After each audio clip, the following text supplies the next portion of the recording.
Amanhã em Barcelona virou cena de alerta. Max Verstappen perdeu o controle, foi parar na brita e acionou uma bandeira vermelha instantânea. E enquanto o paddock fervilhava, Isack Hadjar já mostrava que a Red Bull pode ter guardado uma carta surpresa. Alerta total no grid. Aquilo que parecia um treino rotineiro escancarou fragilidades e promessas ao mesmo tempo.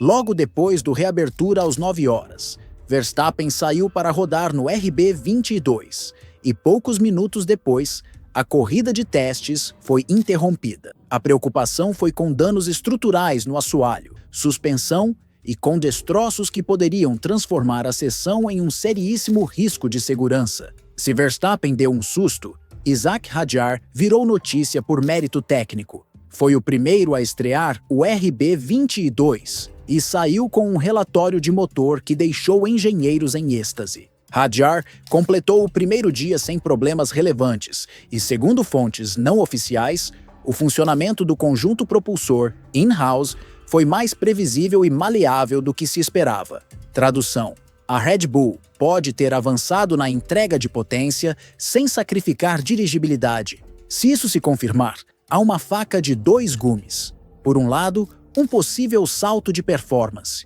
Por outro, a pressão para transformar essa vantagem em confiabilidade absoluta antes que um incidente maior apareça. A chuva que chegou antes do previsto virou fator crítico. Equipes como Mercedes e Haas já haviam decidido poupar o dia, usando apenas 3 dos 5 dias permitidos para rodar. Com a água antecipando o cronograma, a janela para testes limpos encolheu e a capacidade de validar peças novas foi esmagada. Leclerc registrou voltas impressionantes mesmo em pista molhada, 1 minuto e 20 segundos e 8 décimos em uma passagem, e depois baixou para 1 minuto, 37 segundos e 501 milésimo, enquanto marcou 64 voltas no período, contra 27 de Verstappen. A segunda-feira em Barcelona, que deveria ser rotina, transformou-se num escândalo técnico. Gabriel Bortoleto parou o R26 na pista. Marshall cercaram o carro e a Audi confessou um problema técnico. Bortoleto descreveu um curto dia e falou em um par de problemas. Mas o detalhe que ninguém quer repetir é este. Quando um carro de fábrica com unidade motriz própria para de vez na pista, não é só perda de quilometragem, é exposição imediata de integração entre motor, eletrônica, refrigeração e transmissão. Possíveis causas reais? Falha no mapeamento da unidade motriz, perda de pressão de óleo, anomalia no sistema de recuperação de energia, sensores comprometedores na caixa de câmbio, sobreaquecimento dos radiadores ou até incompatibilidade entre software e hardware novo. Audi tem apenas 3 dias autorizados para rodar em Barcelona, 3 dias para calibrar uma nova Power Unit que, em teoria, deveria significar vantagem. Perder manhãs inteiras por problemas esperados não é trivial. Significa menos janelas de calibração para mapeamentos de potência, menos amostras de desgaste de componentes e dados insuficientes para validar mapas térmicos e estratégicos de corrida. Jonathan Whitley admitiu que desligaram o carro imediatamente e que analisariam com calma. Fontes nos boxes dizem que há equipes de engenharia elétrica e Power Unit trabalhando em turnos para identificar se o problema foi de hardware ou de software, e que peças sobressalentes foram redistribuídas entre as fábricas. Se for comprovada uma fragilidade estrutural da Power Unit, o dano é em cascata, limitações de desempenho para preservar confiabilidade, necessidade de revisões massivas em fábrica, pressão por runs extras que exaurirão peças de teste e risco de penalizações logísticas se a equipe recorrer a componentes adicionais.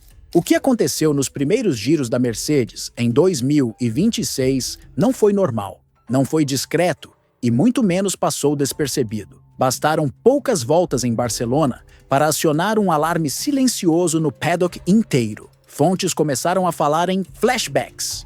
E quando a Fórmula 1 usa essa palavra, todo mundo lembra de uma única coisa: 2014. Enquanto outras equipes ainda pareciam estar sentindo o carro novo, a Mercedes colocou 2 carros na pista logo de cara, rodando com consistência, sem interrupções e com uma fluidez que não combina com o início de regulamento. Nos bastidores, um detalhe do W17 começou a circular em sussurros.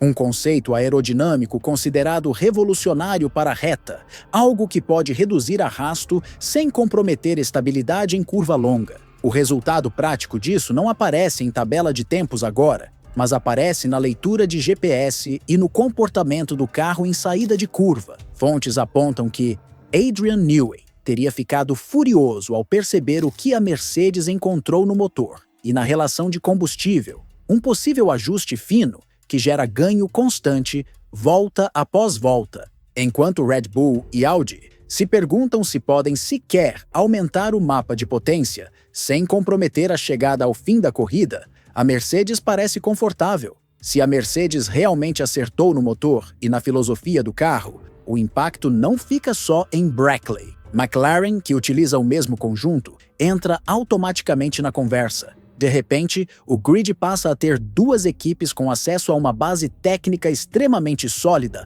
logo no início do regulamento. Observadores afirmam que a impressão visual, o comportamento do carro e a organização da Mercedes lembram exatamente o início da era híbrida. Naquele ano, o domínio foi decidido antes mesmo da primeira corrida. O mais perturbador é que naquela época, muitos também diziam é cedo para conclusões. Até agora ninguém viu a Mercedes virar o motor no máximo. Ninguém viu simulações agressivas. Ninguém viu stints longos com mapas extremos. E exatamente aí mora o medo. Se isso é apenas a superfície, o que acontece quando eles ligarem tudo? Lewis Hamilton terminou sua primeira temporada completa na Ferrari, sem subir ao pódio uma única vez. Pela primeira vez, desde a adoção do sistema de pontos atual, fechou o ano com a pior pontuação da carreira. Foi dominado por Charles Leclerc em classificações e corridas. Perdeu embates diretos de forma constrangedora e passou a ouvir nos bastidores algo que nenhum campeão suporta.